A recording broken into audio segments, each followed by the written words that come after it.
안에서 행하게 하려 하심이니라. 아멘.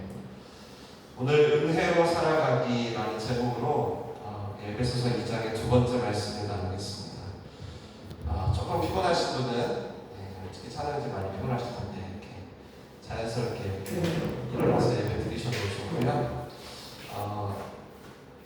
제가 물론 최선을 다해서 준비했으나 어쨌든 말씀을 여러분에게 증거하시는 분은 성령님이시니까 성령님이 좀 충만하여 주시기를 바라는 마음도 여러분에게 있기를 바랍니다. 지난주 에베소서 2장 1절에서 3절을 통해서 구원의 시작이 어떻게 되는지를 들었어요.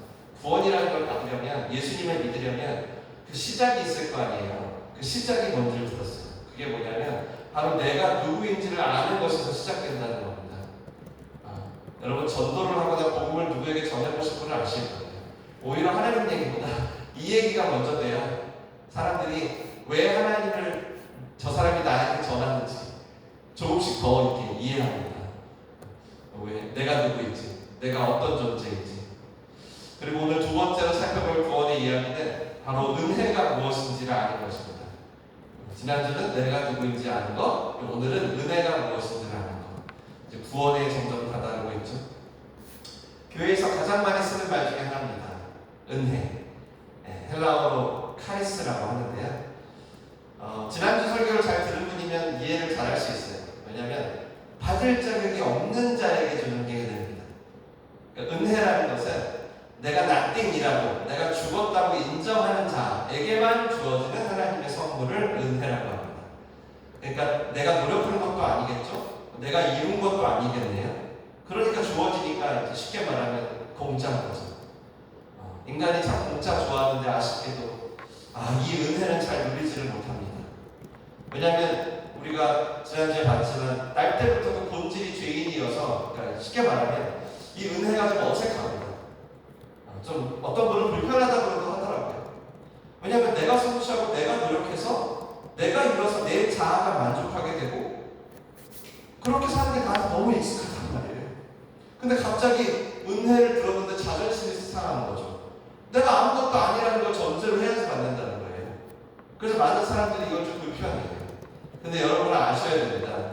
우리는 그 시작도 은혜고 과정도 은혜고 끝도 은혜입니다. 은혜로 사는 겁니다. 내가 하는 게 없습니다. 근데 없어도 됩니다. 왜냐하면 모든 게 은혜로 되어지니까. 이걸 이제 경험하신 분들은 아실 텐데, 물론 인간적으로 보면 참 별로예요. 참 별로인 복음입니다. 왜냐하면 그 나이키 그거 뭐죠? Just do it. 이게 훨씬 편해요. 안 그래요? Just do it이 훨씬 편해요. 근데 지금 은혜는 뭐예요? You cannot do it.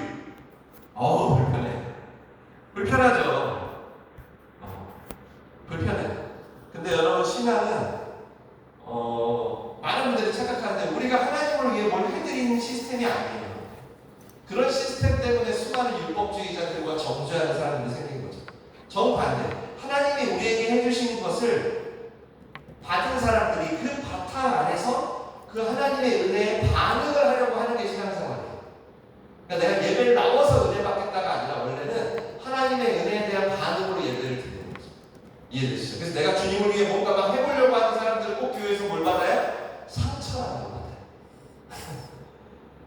여러분, 우리가 교회를 위해 존재하는 걸까요? 교회가 우리를 위해 존재하는 걸까요? 교회가 우리를 위해 존재하는 겁니다. 다만 이게 우리한테 불편해요. 지난주에 들었죠. 항상 내가 뭔가 해야 되는데, 근데 뭔가 해야 된다고 생각하면 항상 뭐가 오죠? 율법주의가 오고 지칩니다. 신앙. 그래서 우리는 이 진짜 은혜를 알고 온전히 누리는 것이 구원에 있어서 얼마나 소중한지를 알아야 돼요. 오늘 그 말씀을 볼 거예요. 그럼 은혜의 그 첫 번째 기초는 뭘까? 지난주에 우리가 들었던 얘기예요. 뭐죠? 내가 정말이에요. 여러분 머리로는 예수님 나에게 주어지가 아무 소용 없습니다. 여러분이 정말 아무것도 할 수 없음을 인정해요. 이 인정이 안 되면 죄송하지만 은혜는 출발도 안 합니다. 적어도 하나님의 은혜는 못 받아요. 여러분끼리의 은혜는 모르겠어요. 아무리 머리로 나가도 실제로 누릴 수는 없어요. 그래서 지난주 설교가 그렇게 중요합니다. 왜냐면 인간은 다 자존심이 세거든. 내가 하는 걸 너무 좋아해요. 내가 하는 걸 통해서 인정받고 싶은 걸 더 좋아하고요. 그래서 항상 뭐죠? 나의 죄성. 지난주와 같은 설교를 시간을 들어야 되는데 이걸 잘 안 해. 교회에서도 안 해요. 왜 안 할까요? 한 주간 쇠 빠지게 고생하고 왔는데 여기서까지 이런 얘기를 들어야 돼? 이런 얘기, 넌 죄인이야, 넌 나띵이야, 넌 가능성이 없어, 넌 아무것도 이런 얘기를 들어야 돼? 긍정해 이런 걸 들어야지. 뭐든지 할 수 있어? You can do it. 그래서 여러분 우리가 교회라는 데를 나와도 은혜를 받기가 너무 힘들어요. 그래서 그렇게 교회로 옮기는 거예요. 왜? 은혜는 안 되고. 이따 설명할게요. 이 은혜가 뭔지. 네. 그래서 이게 중요해요. 내가 얼마나 처절하게 뿌리가 뽑힌 존재일지를 깨달을 때 비로소 은혜가 실제가 됩니다. 다시 한번 간곡하게 부탁드립니다. 여러분, 우리 정말 전적인 타락입니다. 50% 아닙니다. 아주 뼛속 깊이 이 사실을 자각해야 돼요. 도저히 여러분은 주님을 찾을 수 있는 존재가 아닙니다. 아니, 그럴 필요조차 느낄 수 없는 존재입니다. 네. 구원의 튜브, 생명의 튜브가 필요하다는 인식조차 철저히 못하는 완전히 세상 풍조를 따라가는 사탄의 노예가 여러분입니다. 그게 우리입니다. 그리고 거기서 구원이 시작됩니다. 환자에게 의사가 필요하듯이 내가 죽었다는 인식이 없으면 아무리 구원의 튜브를 던져줘도 필요를 못 느낍니다. 그러니까 교회에서 죄를 말하지 않고 구원을 말하는 건 언어 도단인 거예요. 말도 안 되는 거예요. 각자의 구원으로 해석하는 거죠. 우리는 그렇게 태어나고 아무런 소망 없이 영원히 죽을 존재. 이것이 구원의 첫 번째 복음이에요. 그리고 오늘은 이러한 인간의 속사를 낱낱이 바울이 드러냈잖아요. 그 첫 번째 메시지 이후 주시는 반전의 두 번째 메시지입니다. 함께 읽겠습니다. 시작. 그러나 긍휼이 풍성하신 하나님이 우리를 사랑하신 그 큰 사랑을 인하여 허물로 죽은 우리를 그리스도와 함께 살리셨고 너희는 은혜로 구원을 받은 것이라. 아멘. 사실 개역개정에는 그러다는 말이 생략됐습니다. 근데 헬라어 원어와 영어 성경, 현대어, 세번역 모든 성경들은 앞에 접속사, 호대, 그러다를 썼습니다. 왜냐하면 그만큼 중요해요. 개역개정이 잘못된 거죠. 그러니까 이 말씀은 그러나 풍성하신 하나님이 라고 읽어야 됩니다. 여기에 만약에 그래서 이렇게 들어갔어 봐요. 지난주 1절부터 3절 기억하시죠? 너희는 죽일 놈이고 근데 그래서 너희는 망해 이렇게 가면 어떻게 돼요? 그러나 풍성한 하나님. 아니 절망적인 모습이 나오다가 오늘 그러나 하고 반전이 일어난 겁니다. 그래서 학자들은 기독교를 그러나의 종교다라고 말합니다. 그러나의 종교. 우리는 죽었다. 그러나 하나님께서 하면서 이어지는 게 기독교라는 거예요. 우리는 마땅히 소망이 없어요. 죽은 자들인데 그러나 긍휼이 풍성하신 하나님께서 그 큰 사랑으로 죽었던 너희를 살려내셨다.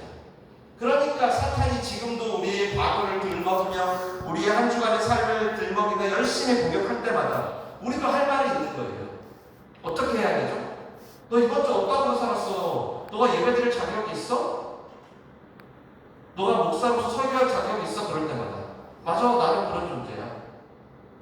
넌 도저히 설교할 자격이 없어 할 때 어떻게 해야 돼요? 인정해야 돼. 맞아, 나는 그런 존재야. 인정해. 그러나 하는 거야. 그러나 긍휼이 풍성하신 하나님이 나를 건져내셨어. 나를 죄와 허물에서 살려내셨어 라고 하는 거야. 그리고 다시 일어서는 거야. 완벽한 반전. 그게 기독교예요. 그게. 그래서 하나님이 우리에게 주신 첫 번째 은혜는 뭐냐면 우리의 상태와 상관없이 전적으로 우리에게 개입하셔서 그러나라고 해주신 게 은혜예요. 전 이걸 그러나의 은혜라고 합니다. 우리의 모든 허물에도 불구하고 하나님 스스로 안에 있는 긍휼, 내가 뭘 해서가 아니라 하나님 안에 있는 긍휼이 풍성하대요. 내게 충만하다는 뜻이에요. 그러니까 우리 내버려둬도 되는데 못 지나치고 우리에게 개입한 거예요. 그분의 본성이 긍휼이다.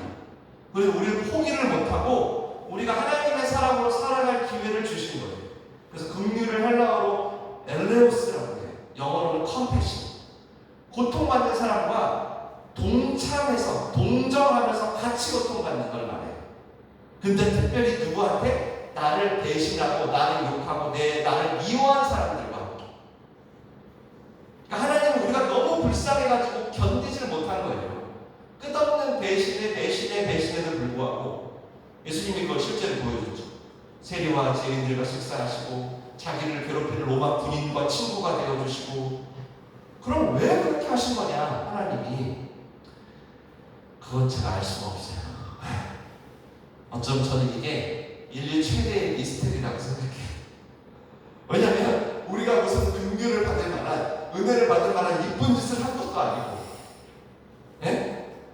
성경은 처음부터 끝까지 끝없이 인간이 하나님을 얼마나 아프게 하는지, 얼마나 배신하는지 적나라하게 기록해요. 이걸 계속 반복해 왔다고 하는 거예요. 대표적으로 여러분 호세아 선지자 알아요? 사랑했던 자기 아내 고멜이 끊임없이 다른 남자를 만나고 부정을 저지를 때 하나님 호세아한테 다시 가서 뭐라 그래요? 고멜을 데려오라고 그러죠. 그러면서 당신의 마음을 얘기했죠. 내가 지금 너희를 향한 내 마음이 있다. 예수님도 똑같이 얘기하잖아요. 탕자 이야기를 비유로 제자들에게 해주시면서 자식이 아버지에게 상처 주고 돈 갖고 도망갔는데 아버지는 자식을 끊임없이 기다린다. 긍휼이에요. 우리는 누군가를 사랑할 때 우리는 반드시 이유가 있어요. 안 그래요? 제가 가끔 커플들을 만나요. 제가 묻죠. 도대체 넌 얘가 뭐가 좋아? 에? 뭐가 좋아서 이렇게 사랑에 빠졌어? 그러면 아주 줄줄줄 얘기가 나와요. 외모가 예쁘고요, 자기한테 잘해주고요, 교회를 잘 다니고요, 돈이 많은 것 같고요, 막 쫙 나와요. 네. 그리고 이제 또 어떤 분은 이제 반대로 헤어진 커플들을 만나니까 제가 묻죠. 또 아니 왜 사랑이 식었니? 그러면 또 이제 그놈과 헤어져야 할 이유들이 진짜 줄줄줄줄 나와요. 다 많은데, 와 정말 그렇게 다 많아요. 근데 성경은 하나님이 우리를 긍휼히 지킨 여기를 아무도 답하지 못해요. 단 한 번도 답하지. 하나님 날 사랑하셔야 될 이유를 단 한 개도 제시를 못해요. 사랑해야 될 이유가 없는데, 그래서 그 이유를 그저 은혜라고 말합니다. 은혜. 그 수많은 성경의 인물들이 은혜라는 단어가 나오고 하나님께 찬양을 할 수밖에 없어요. 반응할 방법이 없는 거예요. 인간이 이 은혜라는 거예요. 그리고 그러나 하셨던 그분이 이제 친히 우리의 주어가 되어주세요. 주어. 그래서 우리를 구원으로 인도하세요. 지난주까지 다 내가 주어였거든요. 내가 정욕을 따르고 내가 죄를 지었고 내가 이렇게 되었고, 근데 오늘 그러다 이후로는 성경 보시면 이제 주어가 긍휼하신 하나님으로 바뀌어요. 완전. 그래서 여러분 주어가 바뀌어야 여러분이 은혜 받는 거예요. 내가 은혜 받았다라고 나중에 언제가 얘기하실 때 언제 얘기하면 되냐면 여러분의 주어가 나에서 하나님으로 바뀌었을 때. 그래서 자기 인생의 주어가 바뀐 사람을 그리스도인이라고 부르는 거예요. 그리스도인.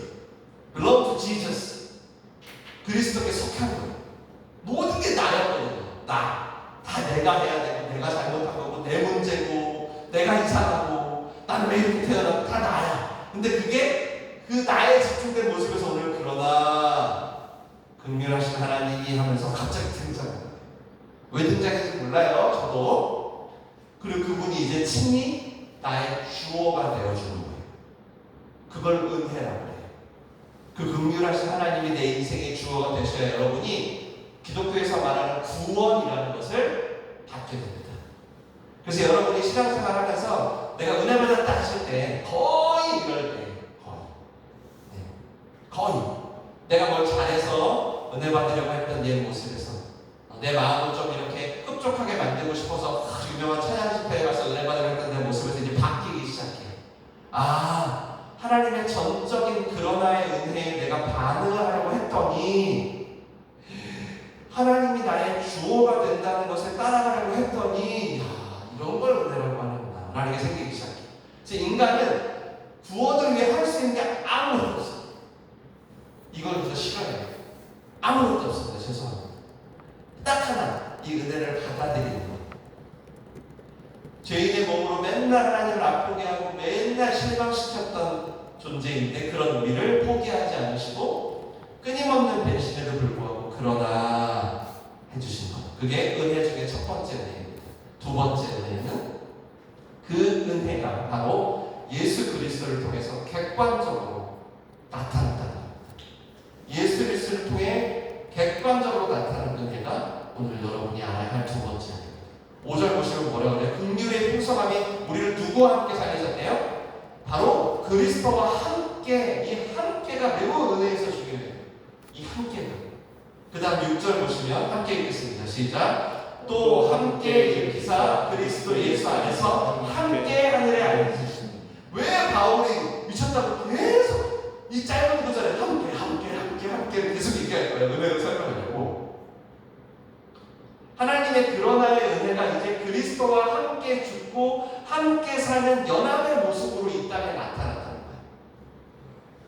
더 확실하게 로마서도 한번 볼게요. 여러분 잘 아시는 말씀. 시작. 우리가 아직 죄인 되었을 때 그리스도께서 우리를 위해 죽으심으로 하나님께서 우리에 대한 자기의 사랑을 확증하셨느니라. 확증했다. 누구나 알 수 있게 객관적으로 드러냈다. 그것도 너희가 의인일 때가 아니라, 너희가 예쁜 짓을 해서가 아니라, 이해는 안 되지만 너희가 죄인일 때 하나님이 너희를 포기할 수 없으신, 너희의 아픔을 그냥 지나칠 수 없으신 그분 안에 있는 그 속성 때문에, 우리의 어떠함이 아니라 끝없는 배신에도 불구하고 너희를 품으신 그 속성 때문에 은혜라는 게 실제로 눈에 보이게 나타난다는 거예요. 그래서 이 십자가에서 벌어진 이 함께 연합의 사건이 여러분의 인생에 찾아온 가장 객관적인 은혜입니다. 그래서 여러분이 나중에 은혜가 뭐야? 은혜 어디 있어? 라고 할 때 가장 먼저 여러분이 생각하고 떠올려야 돼요. 객관적인 은혜. 이 은혜라는 걸 여러분이 굉장히 주관적으로 여태까지 다루고 사용하며 살았을 거예요. 대부분 감상적으로. 그래서 은혜 받았어, 은혜 됐어요. 심지어 그래서 어떤 분은 TV 드라마 보면서 눈물 나면 뭐라 그래요? 아, 내가 오늘 저 드라마에 은혜 받았네. 무슨 뜻이에요? 철저히 주관적인 내 감정의 상태, 혹은 내 문제 해결. 그러면 결정적으로 지금 여러분 이게 지금 구원의 문제를 다루기 위해 설교하고 있잖아요. 그럼 뭐가 문제가 될까요? 내 기분에 따라 구원의 문제가 흔들립니다. 구원의 확신이 가질 수가 없어요. 다음 주에 이제 볼 건데 믿음을 갖기가 어려워요. 다음 주에 믿음에 대해서 나눌 거예요. 내 기분이 안 좋아졌어. 그렇다고 해서 갑자기 무슨 십자가가 다시 뽑혀가지고 죽었던 게 취소가 되고 그래요? 그럴 수 없잖아요. 하나님은 긍휼하시지만 또 공의로우셔서 그 속성상 죄를 지나치기 어려워요. 그래서 인간들의 어떤 또 실패들 있죠. 그걸 보더니 야 이거 없던 걸로 하고 다시 새로 창조하자. 그럴 수도 없다는 거예요. 그래서 이 두 가지를 다 충족시키려고 했던 것이 바로 하나님의 아이디어죠. 십자가였다. 당시 가장 흉악한 죄인에게 처하는 방법.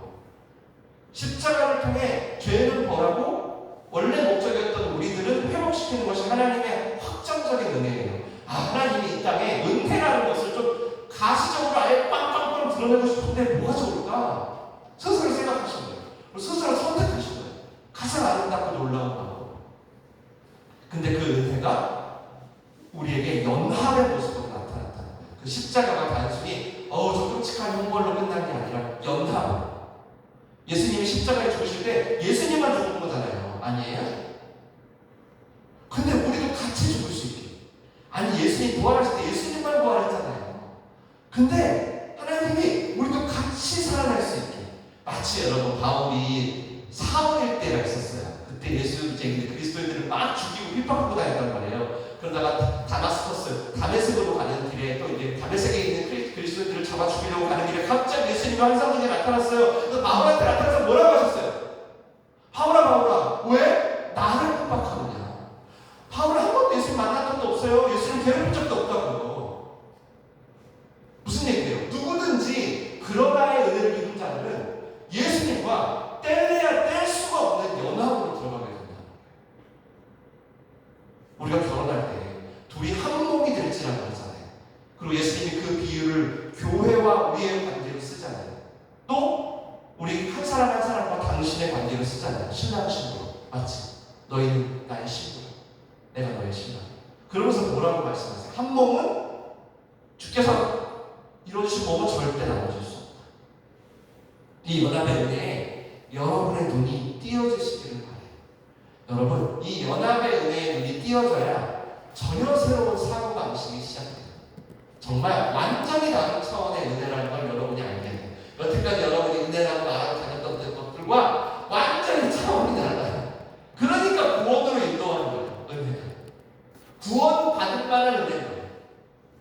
내 문제 해결할 수준이 아닌 거예요. 여기에 눈이 떠나줘야 돼요. 이 연합에.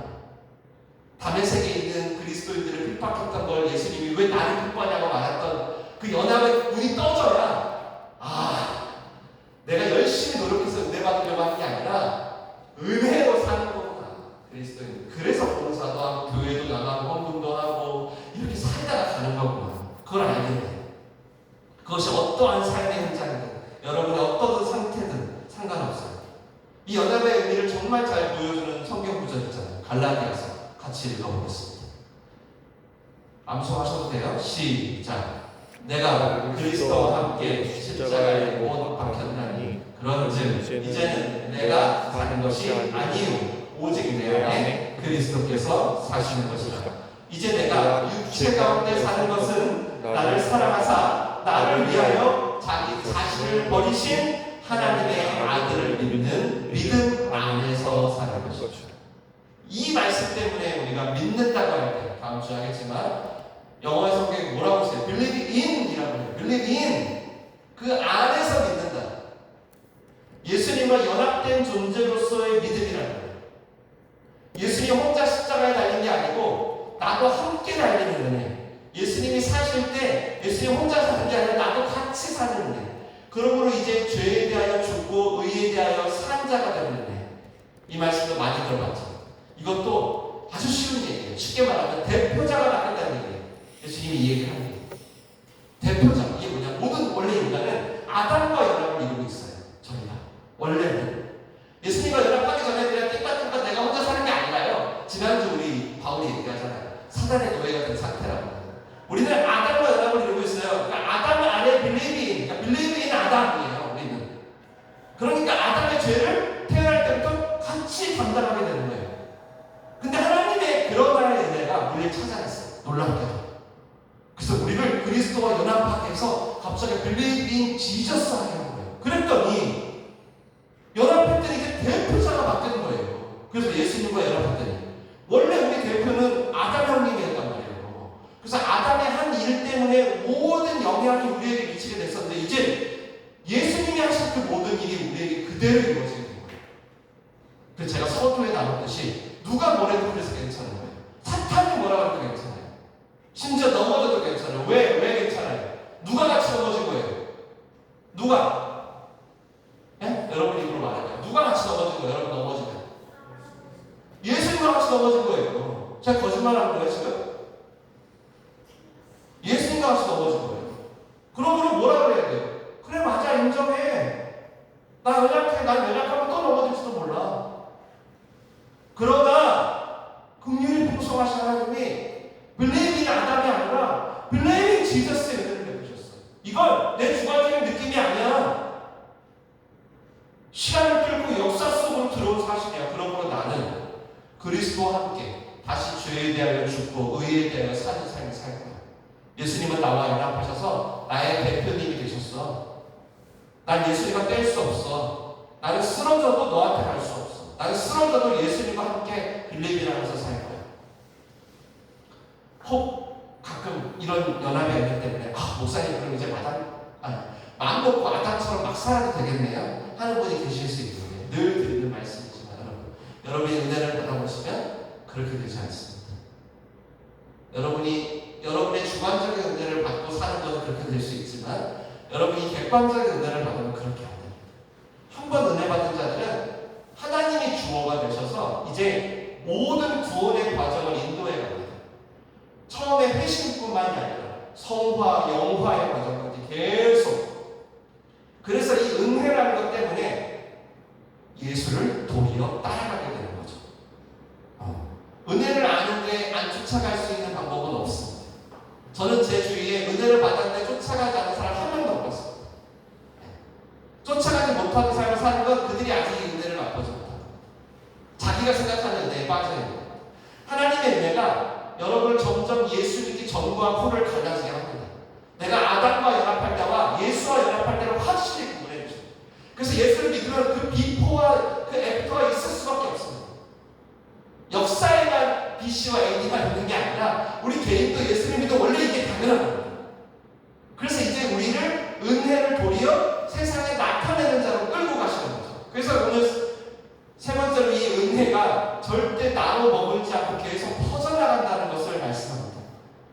같이 읽겠습니다. 시작. 이는 그리스도 예수 안에서 우리에게 자비하심으로써 그 은혜의 지극히 풍성함을 모든 여러 세대에 나타내려 하시니라. 단지 은혜 하나 딸랑 살린다고 그냥 그러나의 은혜로 심폐소생술만 해주신 게 아니었나 봐요. 단지 그냥 우리 하나 딸랑 동정하시려고 연합에 눈을 뜨게 하신 게 아니었나 봐요. 아하. 만물을 충만케 하시는 하나님의 파트너로 삼게 하시려고 은혜를 주셨답니다. 그래서 금과 은은 없어도 나사렛 예수 그리스도의 이름으로 수많은 일을 했던 제자들이 스쳐갑니다. 아, 제자들이 그래서 예수님과 연합된 이 은혜로 지극히 풍성함을 여러 세대에 흘려보냈구나. 그러니 지금 저 여러분도 마찬가지인 거예요. 그래서 교회가 소중한 거예요. 왜? 이 그러나의 은혜, 이 연합의 은혜를 맛보고 시작하는 곳입니다. 이미 예수님과 예수님의 머리가 되고 그의 몸이 되고 연합을 이루고 있는 곳입니다. 여러분이 은혜라는 것을 누리기 원한다면, 이 객관적인 은혜 앞에 서기 원한다면, 여러분이 그래서 어떤 마음으로 교회를 나오느냐, 내가 어떤 마음으로 목장 모임을 하느냐가 너무너무 중요한 거예요. 왜? 예수님과 함께 만물을 충만케 할 파트너로서의 은혜를 내어주는, 그것을 맛보게 하고 체험해보는 것입니다. 그렇지 않고 자꾸 자기 힘으로 살아가는 거죠.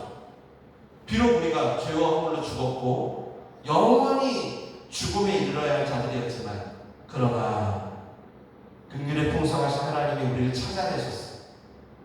그 은혜가 왜 찾아내는지는 설명을 못해요. 저는 몰라요. 그런데 그걸 성경에서 은혜라고 해요. 그 은혜가 나를 찾아내서 끝난 게 아니라 예수 그리스도와 연합하게 했습니다. 그래서 그걸로 이제 내 삶에, 내 다음 세대에까지 나타내기 위한 이 오늘의 민들레올시 교회까지 오게 한 거예요. 말씀을 내주면서 제가 설교를 준비하면서 요즘 깨닫고 있는 거 하나를 말씀드리고 싶어요. 에베소서 시작하면서 저를 죄인이라고 늘 입에 달고 말하고 다니는 사람입니다.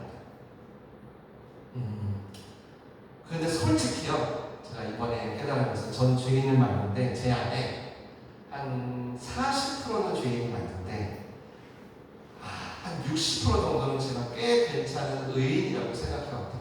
제가 몰랐어요. 지난주 설교를 하면서 알게 됐어요. 그러니까 저는 저 자신도 속이고 남도 속였던 거죠. 그래서 제가 100% 죄인이라는 게 인정이 되지 않았기 때문에 나를 향한 이 그러나의 은혜도, 이 연합의 은혜도 100%로 다가오지 않았고 한 30-40% 정도로 제한이 된 게 아닌가라는 생각이 들었습니다. 이번 에베소서를 통해서 다시 100% 죄인이라는 참회를 시작했어요. 얼마 안 됐습니다. 참회를 시작했습니다. 그리고 예수님이 나의 왕이고 교회의 머리라는 생각이 들 때마다 무릎을 꿇고 있습니다. 즉시 큰 변화는 없는데요, 확실한 것은 구원의 기도가 항상 필요해졌습니다. 그리고 예수님이 너무 자주 생각난다는 거예요. 딱 하나, 제가 그냥 나는 100% 죄인이라는 걸 인정한 거 그거밖에 없는데, 예수님이 너무 자주 생각나요. 너무. 내가 생각하려고 해서 되는 게 아니라,